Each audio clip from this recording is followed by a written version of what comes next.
আফিয়া, আসসালামু আলাইকুম মা। ওয়ালাইকুম আসসালাম।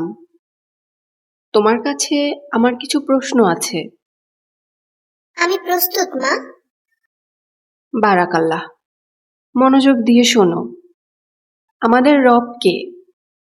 রব আল্লাহ। তোমার ধর্ম কি? ধর্ম ইসলাম। তোমার নবী কে? হযরত মুহাম্মদ সাল্লাল্লাহু আলাইহি ওয়াসাল্লাম। ইসলামের 5টি স্তম্ভ কি? কালেমা, নামাজ, রোজা, যাকাত, হজ। দিনে কতবার নামাজ পড়তে হয়?